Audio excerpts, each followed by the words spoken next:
আমরা we ISKCON is completely non political organization. আমাদের ভক্ত কীর্তন প্রসাদ ডিস্ট্রিবিউট করা, অন্য লোককে সেবা করা, এর মধ্যেই আমরা হরিনাম করতে আমরা উই আর ভেরি হ্যাপি।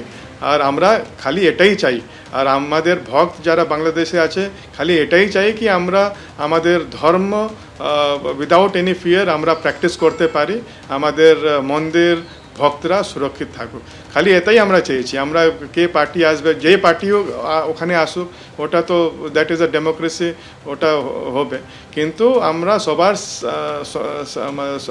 যে কেউ পাওয়ারে থাকুক না কেন আমরা সবাই থেকে এটাই হাত জোড়ে আমরা অনুরোধ করি কি উই আর মতলব যে মাইনরিটিস আছে ওরাও পার্ট অফ বাংলাদেশ। আর অ্যাকচুয়ালি ইসকন আমরা গৌড়ীয়, ইসকন হচ্ছে একটা গৌড়ীয় সম্প্রদায়, ব্রহ্ম মাধব গৌড়িয়া সম্প্রদায় থেকে আমরা বেরিয়েছি। চৈতন্য মহাপ্রভু যেনার ফিলসফি মতলব চৈতন্য মহাপ্রভু ইসকন, আমরা চৈতন্য মহাপ্রভুকে মানি।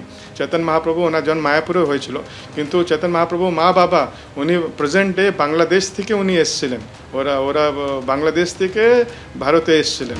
বাংলাদেশে ইসকনকে নিষিদ্ধ করতে যে মামলা হয়েছিল বাংলাদেশ আদালতে, হাইকোর্ট তা খারিজ করে জানিয়ে দিল যে হাইকোর্ট স্বতঃপ্রণোদিতভাবে কোনো নির্দেশ দেবে না। আর এদিকে বাংলাদেশ ক্রমশই উত্তাল হচ্ছে অগ্নিগর্ভ পরিস্থিতি। বাংলাদেশে গ্রেফতার চিন্ময় কৃষ্ণ দাস সন্ন্যাসী আর সন্ন্যাসীর মুক্তির দাবিতে কলকাতায় সনাতনী সমাজের মিছিল, যে মিছিল শুরু হয়েছে শিয়ালদা থেকে বাংলাদেশ ডেপুটি হাই কমিশনের দপ্তর পর্যন্ত সেই মিছিল। সরাসরি আমাদের দেখাবেন আমাদের প্রতিনিধি অর্ণব মুখোপাধ্যায়। অর্ণব, কোথায় পৌঁছলো এই মুহূর্তে মিছিল?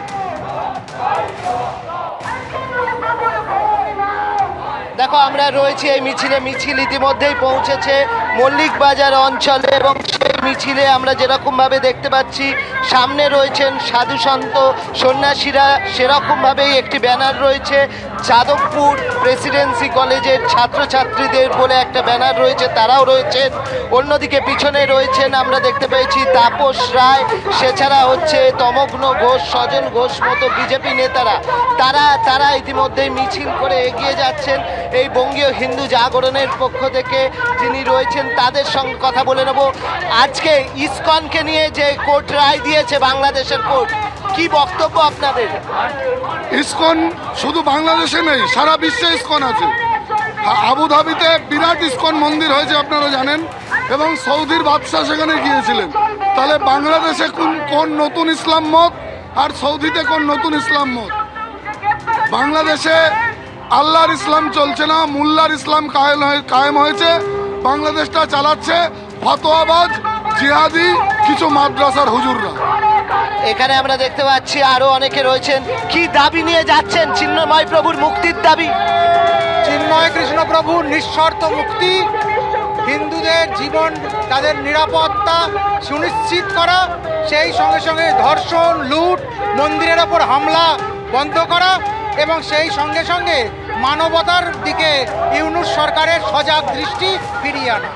অবশ্যই মানবতার দিকে দৃষ্টি ফেরানো, এই দাবি রয়েছে চিন্ময় কৃষ্ণ প্রভু বা চিন্ময় কৃষ্ণ দাসের মুক্তি এবং তার সঙ্গে মানবতার দিকে ফিরিয়ে আনা। তার কারণ যেভাবে হিন্দুদের ওপর আক্রমণ হচ্ছে বাংলাদেশে, তারই প্রতিবাদে আজকে তারা রাস্তায় নেমেছেন এবং তাদের স্পষ্ট অভিযোগ বাংলাদেশ সরকারের বিরুদ্ধে, ইউনিস সরকারের বিরুদ্ধে, এবং সেই অভিযোগকে কেন্দ্র করেই তারা আজকে যাচ্ছেন। তারা যাবেন হচ্ছে একদম বাংলাদেশ ডেপুটি হাই কমিশনে, সেখানে তাদেরকে আটকানোর ব্যবস্থা রয়েছে যেমনটা জানা যাচ্ছে। তারপর একটি প্রতিনিধি দল, সেই প্রতিনিধি দল যাবে হচ্ছে কথা বলতে বাংলাদেশ ডেপুটি হাই কমিশনে, এমনটাই প্রশাসনিক সূত্রে জানা যাচ্ছে।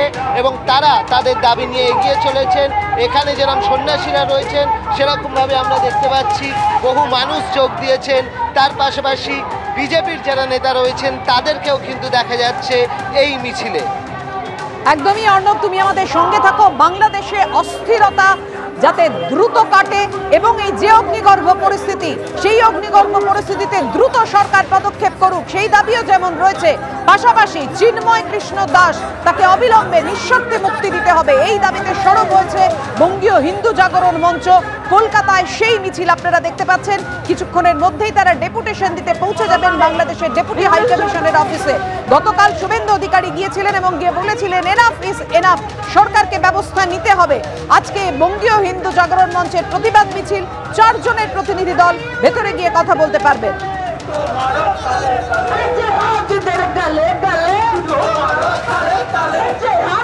আর বাংলাদেশে কট্টরপন্থীদের নিশানায় ইসকন, বাংলাদেশের বর্তমান পরিস্থিতি ভয়ঙ্কর।